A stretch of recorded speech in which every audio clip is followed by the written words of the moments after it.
ये फैक्ट्री हजारों नौजवानों को रोजगार देती है। ये फैक्ट्री हजारों के घर चूल्हा जलवाती है। ये फैक्ट्री हजारों नौजवानों को यहाँ से आईएएस आईपीएस बनाने का जज्बा रखती है। आखिर इस फैक्ट्री को 2008 में बंद करने का कारण क्या था? आखिर इस फैक्ट्री को बंद करने के बाद तमाम नेता इसके आंदोलन को इसी घोषणाओं से विधायक बने, सांसद बने, लेकिन कभी इस फैक्ट्री की तरफ देखने की तरफ नहीं आए।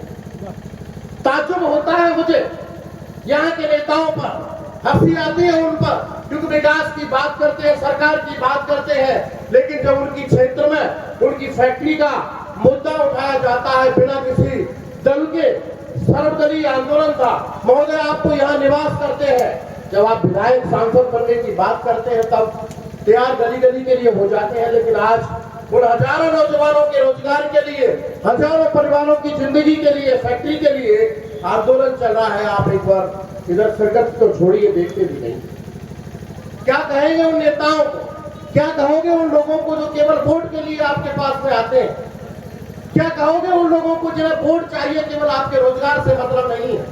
मैं पूछना चाहता हूँ, हमने तमाम लोगों से यहाँ सांसद बनाया, विधायक बनाया, छोड़िए हमें तो केंद्र में बड़े बड़े पदों पर पहुंचाया, पहचान भी इस कैलारस के क्षेत्र से हजारों रोजगार नौजवानों के वादे के ऊपर, क्योंकि मेरे पास वादे रिपोर्ट है। 7 से 8 साल में मैं लगभग 10 बड़े से बड़े नेताओं की घोषणा सुन चुका हूं। वो कहते हैं इस फैक्ट्री को चालू कराने की मेरी जवाबदारी है, लेकिन पता नहीं वो दोबारा भी ये बात बोल जाते हैं, अरे इतने झूठे क्या विकास की बात करोगे?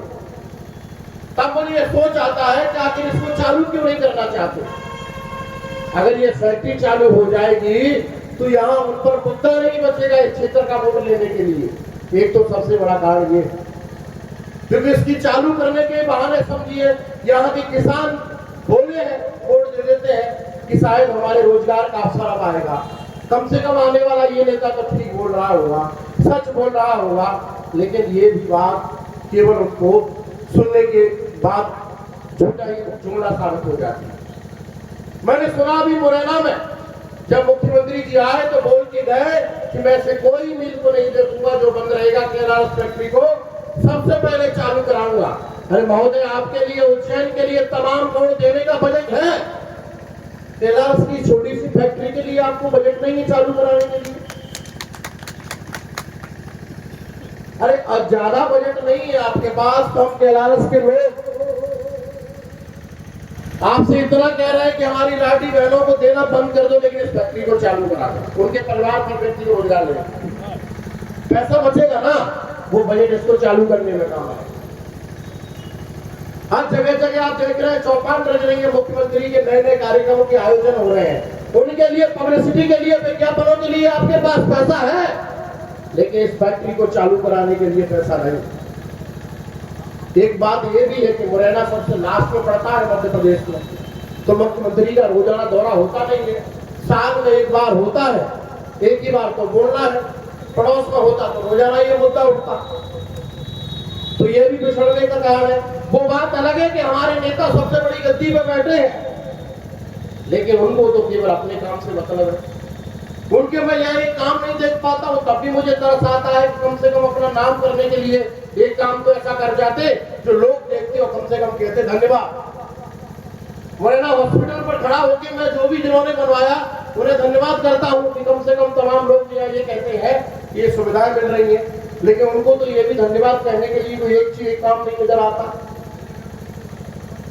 तो व्यवस्थाओं की बात करें तो इसमें सरकार जिम्मेदार नहीं है, सबसे ज्यादा जिम्मेदार है हमारे क्षेत्रीय लोग, क्षेत्रीय नेता, जो केवल इसमें जुमले के नाम से वोट लेते हैं, लौट के नहीं आते।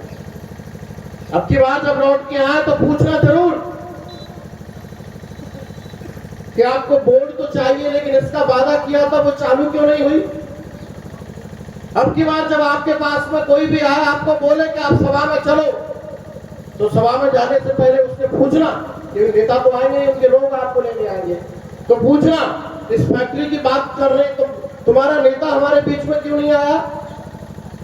ये सवाल आपको करना होगा, आपको कहना होगा कि ये केवल मेरे ही परिवार को रोजगार नहीं देगा, केवल मेरे ही परिवार को इससे रोजगार नहीं मिलेगा, तमाम उन हजारों लोगों को, नौजवानों को रोजगार मिलेगा, तमाम परिवार इससे फलेंगे फूलेंगे, तमाम यहाँ के हजारों के किसानों को आर्थिक तंगी से आजादी मिलेगी।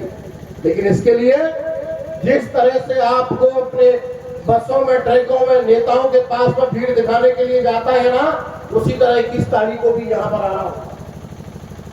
क्योंकि ये सरकार बनाने का आंदोलन नहीं है, ये आपको नेता को माला पहनाने का आंदोलन नहीं है, ये आंदोलन है आपके परिवार को रोजगार देने का, ये आंदोलन है आपके परिवार को आर्थिक आजादी देने का, ये आंदोलन है आपको आने वाले समय में तरक्की का रास्ता दिखाने का। इस आंदोलन की भागीदारी में आप सब लोग सहयोग करें और आप सहयोग के सवाल भी करें। जब नेता आपके पास में आए तो जिनको आपने वोट दिया उनसे पूछना जरूर कि ये जो आंदोलन चल रहा था तब आप कहां बैठे थे।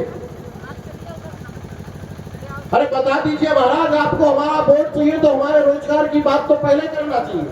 और ये परिवार हजारों परिवारों को फलने फूलने की आजादी देगा ये शक्कर कारखाना। तो इस शक्कर कारखाना की लड़ाई में जो आपका सहयोग करे, आप भी उसका सहयोग करना।